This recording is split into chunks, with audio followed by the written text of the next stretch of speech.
Sophia had an abortion that damaged her body so badly the doctors said she could never have children again. The baby had been our teacher's, but she lied and told me she'd been hurt in an accident. To help her build a career, I willingly became the man behind the woman, staying home like a housekeeper, doing her laundry and cooking her meals. But on her 28th birthday, I found her with her arms wrapped around her manager's neck, making a wish. "Whatever our titles are," she whispered, "I hope you can be with me like this, day in and day out." The man chuckled. "Aren't you worried that pathetic loser of yours at home will find out? Is a man that useless even worth mentioning?" Sophia purred, standing on her toes to kiss his lips. "Just think of him as my free, live-in housekeeper." The man roared with laughter, cupping Sophia's flushed face in his hands and covering it with kisses. I stood just outside the door, a chill seeping into my bones as if I'd fallen through ice. But she had no idea. The income of this pathetic loser housekeeper was several times her own. On Sophia's 28th birthday,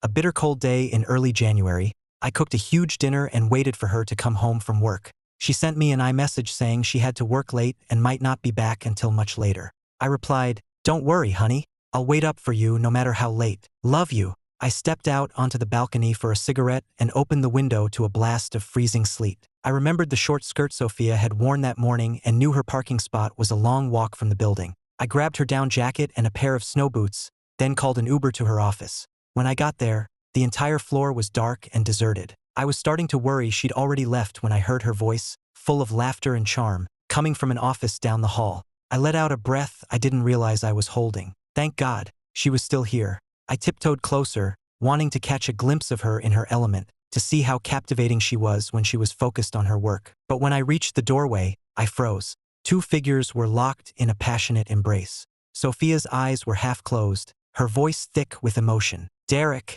she murmured, "it's my 28th birthday. My wish is that you'll always be with me like this, day after day, no matter what." The man, Derek, stroked her cheek as if she were a precious jewel. He gave her a quick peck on the lips and sneered, "And what about that pathetic loser you have at home? Is a man that useless even worth mentioning?" Sophia replied, rising onto her toes to kiss him again. "Just think of him as my free, live-in housekeeper." His booming laughter echoed in the empty office. I was paralyzed, staring blankly as they lost themselves in another kiss. I finally managed to turn and stumble away. It was less than 100 feet to the exit, but each step felt like wading through concrete. Downstairs, the sleet was coming down harder, the wind driving icy needles into my face. I waited for about an hour before Derek came down. He saw me standing there in the miserable weather, paused for a second, and then a faint, mocking smirk crossed his face. He smiled, his voice dripping with insinuation. "Sophia's right behind me. She'll be down in a minute. You really are the perfect husband, aren't you?" I didn't say a word, just looked past him to where Sophia was stepping out of the elevator. Her hair was a mess and her cheeks were unnaturally flushed. She saw Derek's back and a small, private smile touched her lips as she hurried to catch up to him. It was only when she was almost upon him that she saw me standing there. The look of annoyance that instantly clouded her face was a stark contrast to the bashful woman from a minute before. "Why aren't you at home playing your stupid games? What are you doing here?" she snapped, loud enough for anyone to hear. As usual, she had zero regard for my pride. I said nothing. I just threw the two bags with her jacket and boots at her feet. Icy slush splashed onto her sheer stockings. Her flushed face turned crimson with rage, and she looked ready to scream, but Derek placed a calming hand on her shoulder. He bent down, picked up the bag, and pulled out the jacket, draping it over Sophia's shoulders. Then he turned to me, his face a mask of contempt. "Sophia works hard enough as it is. If you can't help her, the least you can do is not cause trouble. Some man you are." I almost laughed out loud. I couldn't help her? Who paid for every single bill? Who did all the housework? Who supported her entire family? Sophia's salary of $3,000 a month wasn't bad, but it barely covered her own skincare and shopping habits, let alone the expenses of 3 other people. Sophia's expression was furious. She kicked the bag with the boots out of her way and stomped off toward her car in her heels. She didn't give me a second glance, and I knew better than to expect her to offer me a ride, even though my own coat was now soaked through. It was a weekday, the weather was awful, and the line for a taxi was over 100 people long. By the time I got home, it was nearly midnight. I opened the door to find the dinner I'd cooked devoured, the table a disaster of dirty plates. My mother-in-law's and brother-in-law's coats were dumped on the sofa, and Sophia's heels were kicked off in the middle of the floor. My head was pounding. That was it. From this moment on, I was done enabling them. I ignored the mess and went straight to the bathroom to run a hot bath, trying to just let go. As my body sank into the warm water, I finally started to relax, and that's when I felt how tightly my heart was clenched in my chest. I splashed hot water on my face, trying to hide the tears that threatened to spill over. Sophia. She was the girl I'd had a crush on since middle school. In my eyes, she was my first love. 4 years ago, an old school friend, Alex Reed, told me he'd heard Sophia had been in some kind of accident that had affected her ability to have children. He knew I'd had a crush on her for years and was just mentioning it as a sad piece of news. I decided to visit her, just to see how she was doing. But when I was there, she asked if I still had feelings for her. She said if I did, and if I could accept her as she was, she would marry me. She was completely upfront about not being able to have children, looking me straight in the eye as she told me. Back then, I had no idea what she'd been through. All I saw was the profound sadness in her eyes, and my heart ached for her. I swore to myself that I would protect her and take care of her. I said yes without a moment's hesitation. My parents were thrilled, though of course, I didn't tell them about Sophia's condition. I figured it wasn't a sure thing anyway. Modern medicine is incredible with options like IVF. And even if that didn't work, if she wanted to, we could always adopt. My parents had used their life savings to buy us a house, and I paid for all the renovations. Shortly after we were married, Sophia moved her mother and younger brother in with us without even discussing it with me first. I didn't make a big deal out of it. We were family after all. Sophia worked in HR at a software company and was always busy. To give her the space to focus on her career, I took on all the responsibilities of running the household and looking after her family. And I was happy to do it. For the woman I loved, being a stay-at-home husband felt like a privilege. I'm a freelance developer, building and maintaining mini apps and e-commerce platforms for clients. I work from home, picking up gigs online, and over time I've built a roster of steady clients. One local company kept asking me to join as a partner with a stake in the business, but I always turned them down so I could keep my schedule flexible and support Sophia's career. My income averages around $6,000 or $7,000 a month, sometimes as high as $10,000 on a good month. I figured a quiet, stable life was a blessing. I never told Sophia how much I made because I didn't want to pressure her or make her feel like her hard work at the office was worth less than what I earned from my couch. So I just quietly covered all our expenses myself. Sophia never questioned whether the $200 she transferred to me each month was enough to live on. If she'd paid the slightest bit of attention, she would have realized I was working. Then, last year, her gambling addict father, who'd been out of the picture for years, somehow tracked us down. He started showing up every few days, making scenes and causing the neighbors to gossip. Sophia and her mom just told me to ignore him, letting him throw tantrums in the apartment complex.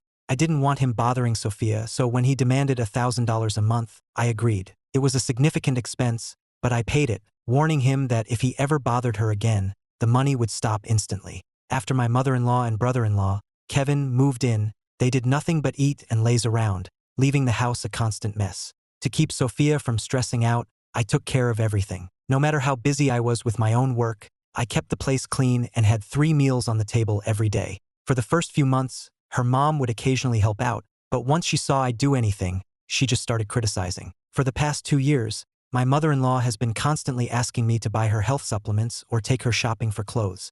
Her brother, still in high school, turns his nose up at any sneakers that cost less than $300. And her favorite line? Liam, if our Sophia wasn't supporting you, you'd be sleeping under a bridge. She just had no idea that I was the one who'd been supporting them all along. I don't know exactly where Sophia's money went, but scrolling through her daily Facebook posts gave me a pretty good idea. I stepped out onto the balcony and lit a cigarette, watching the smoke curl into the night air. I flicked the lighter over and over, the sharp click, click, click shattering the fantasy I had built for myself. As the last of the smoke dissipated, leaving nothing but the filter between my fingers, my decision was made. I sat there on the balcony until the sun came up. When my mother-in-law woke up and saw the mess, she started in with her usual shrill, sarcastic tone. Liam, what is wrong with you? How can a grown man be so useless he can't even clean up a table? Don't you have any idea how hard our Sophia works all day? I slowly shook a cigarette from the pack and lit it. I took a long drag, letting the smoke fill my lungs before exhaling slowly.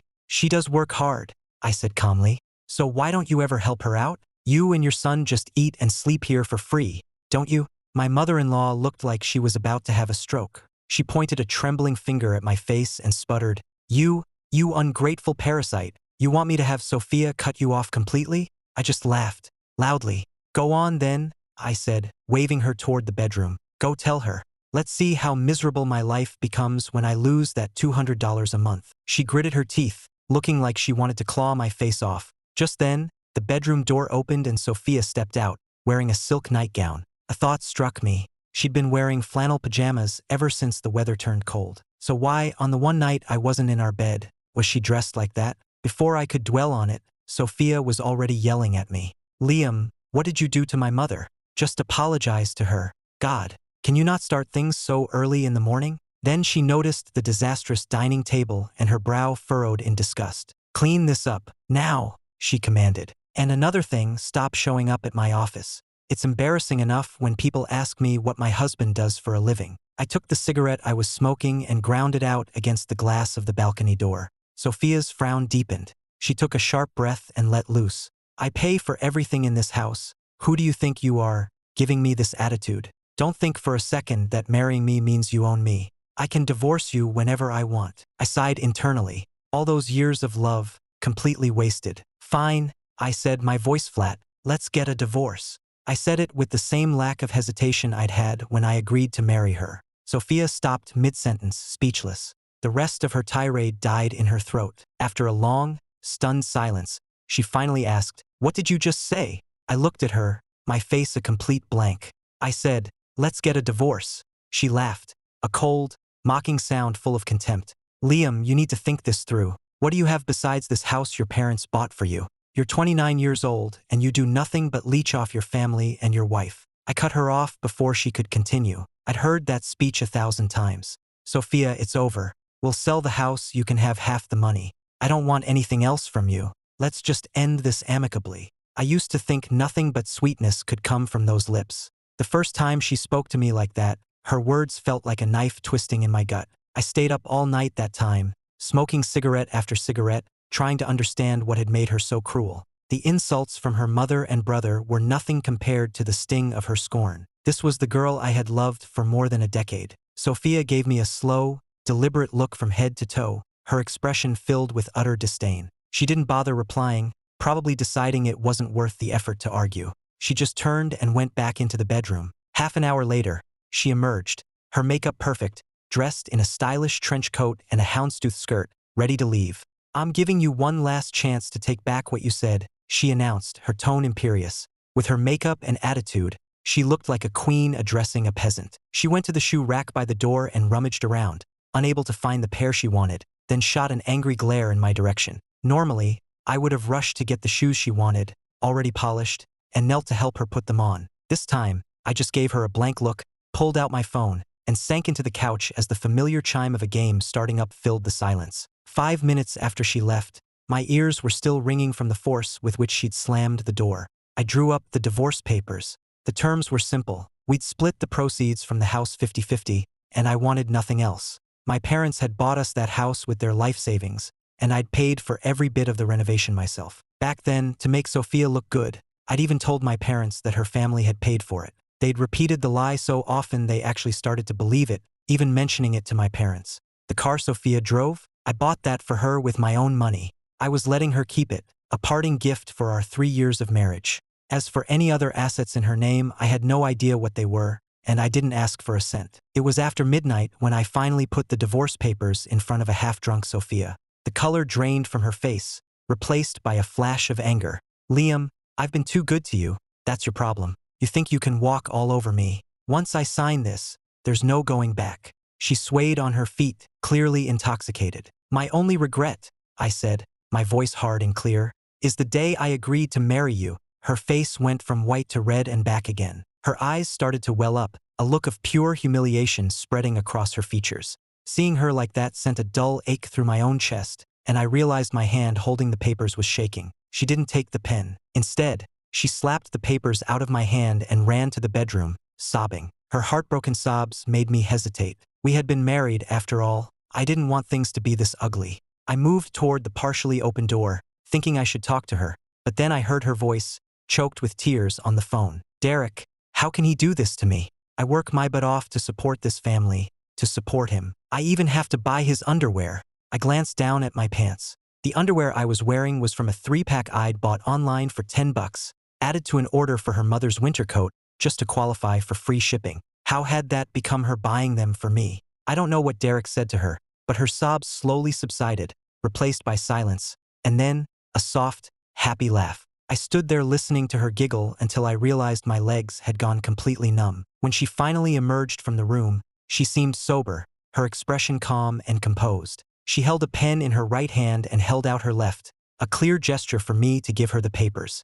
I handed them over, and without a moment's hesitation, she signed her name with a firm, heavy stroke. The clock on the wall read 2 a.m. The next day was Saturday, so Sophia didn't have to work, but at 6 in the morning, my mother-in-law barged into the study where I was sleeping. "Liam, where's that coat you were supposed to get dry cleaned for me? I need it for my dance group. Find it now." "I don't know. Look for it yourself," I mumbled from under the jacket I was using as a blanket. She muttered a curse and slammed the door. I heard a loud clattering from the living room, but I just put on my headphones and tried to go back to sleep. The noise must have woken Sophia, because I heard her door open and she started yelling at her mom. They argued for a while, then I heard 2 doors slam shut, and the apartment fell silent again. So, they were capable of getting angry at each other. I had always been the peacemaker, terrified of them fighting. But it always ended the same way, with both of them turning on me, one calling me useless, the other calling me a leech. When I finally woke up around 9 and walked into the living room, the sight almost gave me a stroke.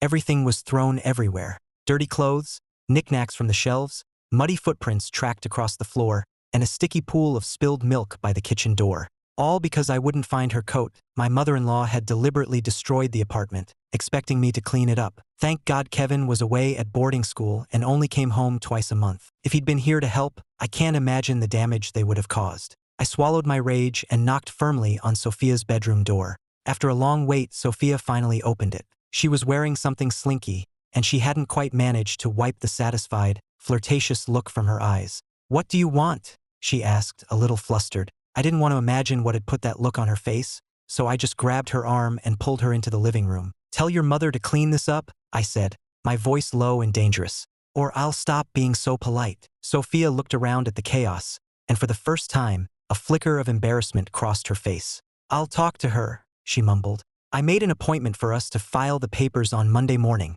I told her. "You'll need to take a half day off." She looked at me, as if she was about to say something, but then her phone chimed with an iMessage. She glanced down, and a tiny, secret smile touched her lips before she quickly hid it. Then she nodded brightly. "Okay," she said without a trace of hesitation. As Sophia and I were leaving to file the papers, her mother was watering her plants. "You know," she said loudly to no one in particular, "a beautiful flower can't be planted in manure or it just gets filthy. Some people need to have a little pride and not come crawling back like a pathetic dog." She was ostensibly talking to her plants, but it was obvious who the comments were for. Sophia said nothing to stop her, and I didn't give her the satisfaction of a reaction. I just walked out the door. Sophia drove us to the city clerk's office, her phone buzzing constantly on the console. She was completely distracted, her eyes darting to the phone every few seconds. At every red light, she'd snatch it up to check her messages. She only finally put it down after she nearly swerved into the concrete divider. The line was long. Even with an appointment, we waited for over 2 hours. I remember thinking that if it weren't for the mandatory waiting periods and all the paperwork, the sheer volume of people would probably break the doors off this place. When we got back to the apartment, I called her mother out into the living room. With Sophia standing right there, I explained that, as per the agreement, we were selling the house and splitting the money. Her mother's mouth opened to start screaming, but a sharp look from Sophia made her shut it again, though she looked furious. "But I still have the right to live here until it's sold," she added defiantly. "Nobody's kicking me out." I didn't bother arguing. I'd already listed the place with a realtor for 10% below market value. With its prime location, I knew it would sell fast. She could make all the fuss she wanted. I gathered my pillows and a blanket and moved into the study. Sophia watched me, arms crossed, leaning on one hip. "Ha!" she sneered. "So desperate for your own room. Got someone you need to talk to in private." Unlike some people, I didn't spend our marriage playing around. I shot back. That clearly hit a nerve. She stomped her foot in frustration. "I'm done with you. You're pathetic. Just don't come crying to me when you need money for rent." I managed a bitter smile. "Don't worry. I still have some pride left." During the mandatory waiting period for the divorce, the CEO of that company I'd been freelancing for reached out again. He offered me a full-time position, not just with a salary, but with an 8% stake in the company, provided I came on board to help with core operations. He showed me a summary of their financials from the last 2 years.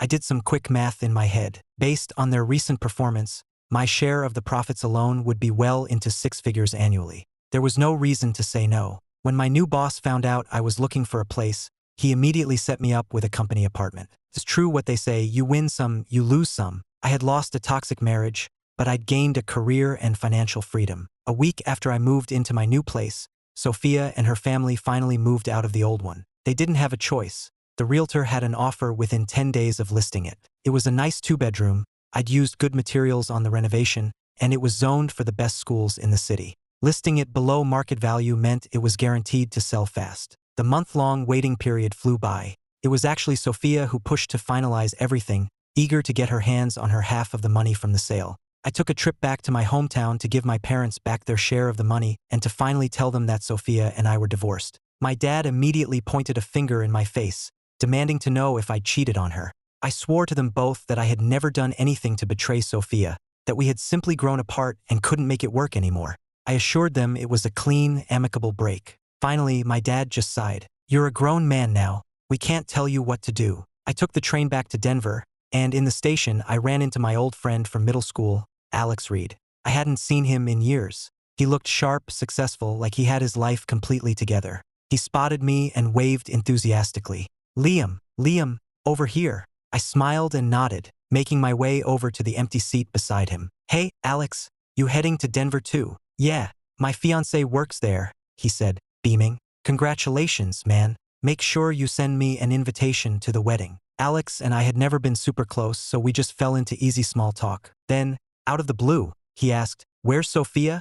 I hesitated for a second before telling him the truth. We're divorced. You're kidding me, he exclaimed, grabbing my arm. For real. His reaction startled me. He didn't seem to notice my surprise and just plowed ahead. Liam, there's something I have to tell you. I never said anything before because I didn't want to mess up your marriage, but now that it's over, I feel like I have to. My mind raced, trying to process what he could possibly mean. Was he about to tell me that he and Sophia had a history? I frowned, waiting for him to continue. Then Alex dropped the bomb. That abortion Sophia had, he said, his voice low. She was 7 months along. It was a late-term procedure, and it's what caused the damage, why she can't have kids.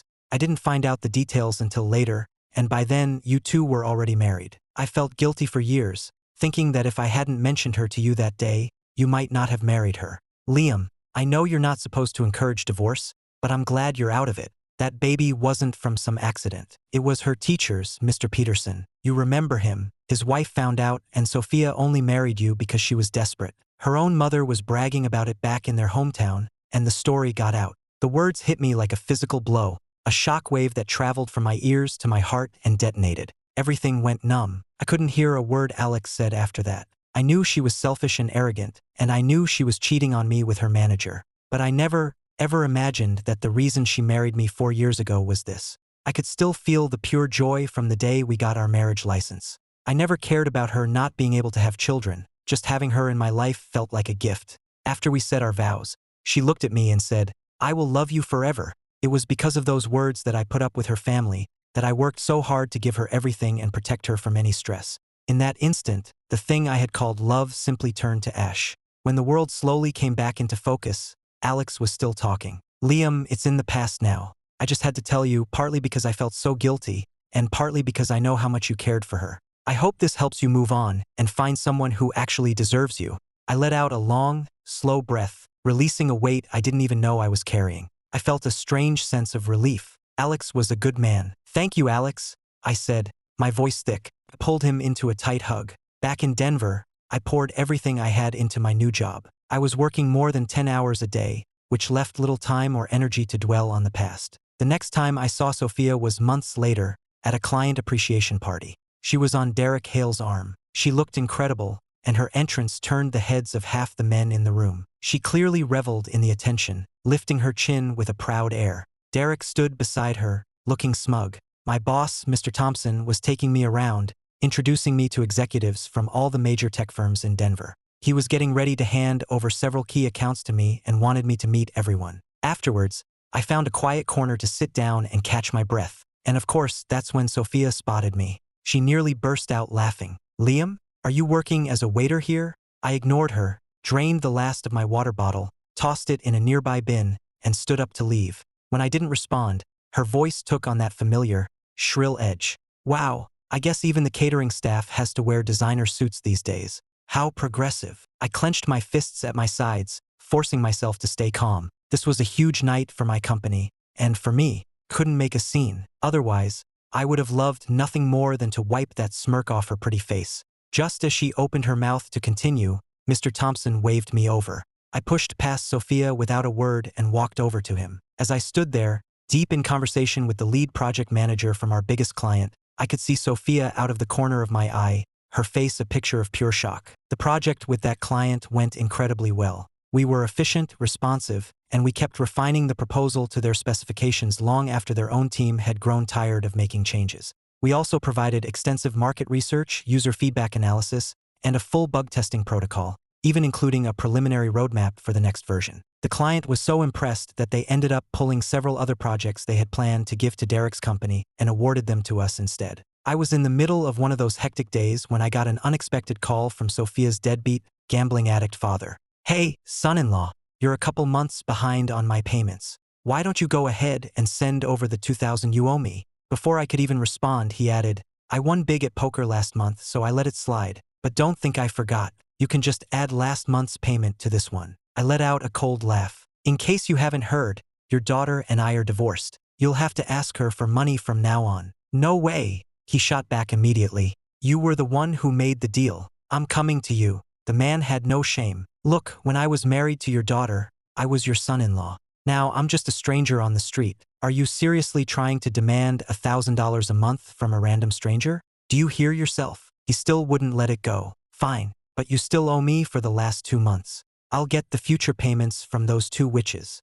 I was starting to think he was genuinely stupid. It was like he couldn't comprehend simple sentences. When I didn't reply, he paused, and then his tone changed completely. "Wait a minute. Did they do something to you? Is that it? Don't you worry, son-in-law. I'll go get revenge for you." And with that, he hung up. Well, that was an unexpected development. I have no idea what he did, but the very next day, I got a call from Sophia. "Liam," she said, her voice suddenly warm and suggestive, "are you free to come over for dinner? We've all been missing you." A shiver went down my spine. "Sorry, I'm busy," I said flatly. "Oh, but I found that old blue external hard drive of yours while I was cleaning yesterday. I made dinner. Why don't you come get it? Kevin's home from school, too." Kevin was her high school-aged brother.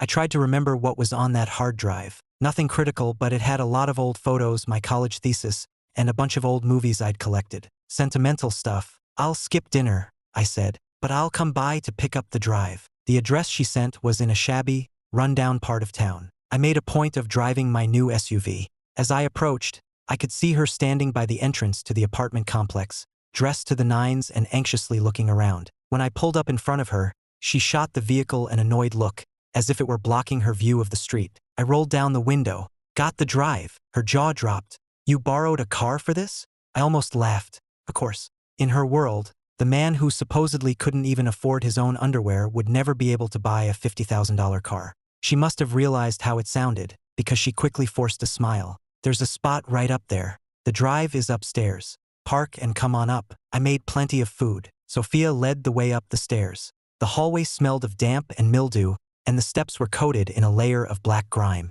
Her apartment was on the 5th floor. When she opened the door, I was stunned. The living room was a disaster zone, with clothes piled on the sofa and a floor so filthy, I couldn't tell what color it was supposed to be. The only clean spot was the dining table, which held 4 simple dishes: a cucumber salad, scrambled eggs with tomato, a small fish, and a bowl of soup. The sour, musty smell of the apartment mixed with the aroma of the food was enough to make my stomach turn. Hearing us come in, Sophia's mother and brother emerged from the other rooms. Her mom had a nasty black eye that looked fresh. Kevin just stared at me with a defiant scowl. Her mother's eyes widened when she saw how I was dressed, and she quickly put on a welcoming act. "Liam, come in, sit down and eat with us." I glanced at the unappetizing food and shook my head. "No, thank you. I just came for the hard drive. I need to get going." I turned to Sophia. "Could you please get it for me so I can leave?" Her mother stepped in front of her, reaching for my arm. "Liam, you have to tell me the truth. How much was Sophia really giving you each month? Because the allowance she gives me now barely covers groceries." "She must be lying to me." Sophia pulled her mother's arm, her face a mixture of embarrassment and anger. I stepped back, out of the woman's reach. She gave me $200 a month, I said, my voice cold. Her mother shook her head, refusing to believe it. Impossible. How could you afford all that good food on $200 a month? We ran the AC constantly. Kevin's sneakers cost hundreds of dollars. You bought me all those supplements and clothes, and you were even paying that deadbeat $1,000 a month. How much did she really give you? Tell me. By the end, she was nearly screaming. So she knew. She knew exactly how much I'd been spending on them this whole time. She'd just chosen to pretend it was Sophia's money. I looked at her, my face devoid of expression. Sophia gave me $200. I just never mentioned that I was also making several $1,000s a month on my own. I paid for all of it. What? Sophia and her mother said in unison. Even her spoiled brother looked stunned. Her mother's face went pale with disbelief. How is that possible? She stammered. All you ever did was play games. We thought you were getting the money from your parents back home. She trailed off, shooting me a panicked look. So they knew all along that I was the one funding their lifestyle. They just assumed I was getting the money from my own parents, so they were happy to look the other way and enjoy the benefits.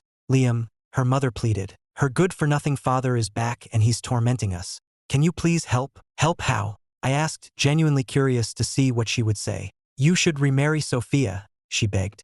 I can't take him anymore. He found us yesterday and just started hitting me. Thank God Sophia wasn't here. She dabbed at her eyes, producing a few crocodile tears. Once you two are back together, things can go back to normal. You can just give him some money each month to make him go away. The audacity was breathtaking. I couldn't stand to be in that filthy apartment with these disgusting people for one more second. I turned to Sophia and roared, "Get me the hard drive, now!" Startled by my tone, she stumbled backward before scurrying into one of the bedrooms. A moment later, she returned and thrust the drive into my hand. I hope I never see any of you again, I snarled. Then I turned and walked out, desperate to escape the foul air of that apartment before I passed out. Of course, Sophia treated my words like they were nothing. That was always her way. She started showing up outside my office building, waiting for me with a pathetic, pleading look on her face. A year ago, that look would have made me want to wrap her in my arms and protect her. Now it just filled me with disgust. Liam, I'm so sorry, she cried, rushing toward me and reaching for my hand. I treated you so badly. Please, forgive me. I yanked my arm away. What's the matter? Weren't you just busy making out with your manager in his office? Why are you suddenly thinking about your free housekeeper? A look of pure panic flashed in her eyes. She clearly hadn't realized that I'd not only seen them, but I'd also heard every word she said about me. No, it wasn't like that, she stammered. It wasn't. She just kept repeating the same pathetic denial, unable to even invent a plausible lie. I'm not deaf and I'm not blind, Sophia. I saw you. I heard you. And don't think I didn't know about the messages on your phone. Her knees seemed to give out, and she sank toward the pavement. You knew? She whispered. You knew all of it? I looked down at her without a trace of pity. Of course I knew. She collapsed completely then, sitting on the sidewalk with a lost, vacant expression. I left her there and walked away. I made a few calls to some contacts in the tech industry and asked about Derek Hale. It wasn't hard to get information. Turns out, he was married to the granddaughter of the founder of the HC Group, one of the biggest conglomerates in Denver. They had a 5-year-old daughter, a complete and utter scumbag. The story was that he came from a dirt-poor family in the mountains. He'd used his good looks to marry into money and get a foothold in Denver. Everything he had, he owed to his wife's family. Most of the deals his company landed were because clients were trying to curry favor with the HC Group. The next weekend, on a beautiful, sunny day, I put on a baseball cap and sunglasses and arranged an accidental meeting with Derek's wife at a park where she was playing with her daughter.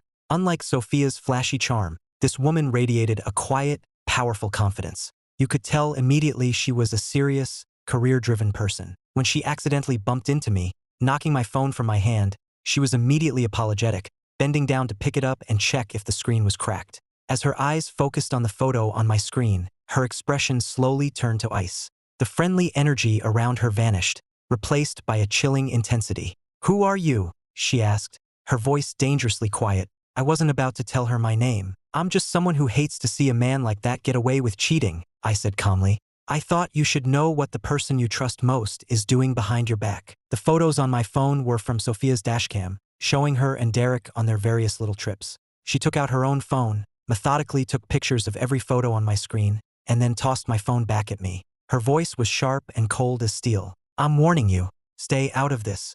I will handle my own family's business. If you try anything else, you'll regret it. I felt like I'd just been threatened by the heiress to a corporate empire. I nodded quickly, like a bobblehead. Her methods were clearly going to be far more ruthless than mine, which was exactly what I was hoping for. It didn't take long. The news spread quickly that both Derek and Sophia had been fired. I heard that the patriarch of the HC group himself had put the word out. Any company that hired Derek Hale would be considered an enemy of HC, and they should think carefully about the consequences. Naturally, Derek was left with absolutely nothing in the divorce. Unemployed and divorced in one fell swoop. I almost wanted to send him a congratulations card. Still, their old company was generous. They fired them, but they gave them both a decent severance package, probably around $30,000 between the two of them. But those two were idiots. Anyone else in that situation, unable to find work in the city, would have moved somewhere else or used the money to start a small business. But not them. They took their severance money and went on a lavish vacation, completely blowing it all.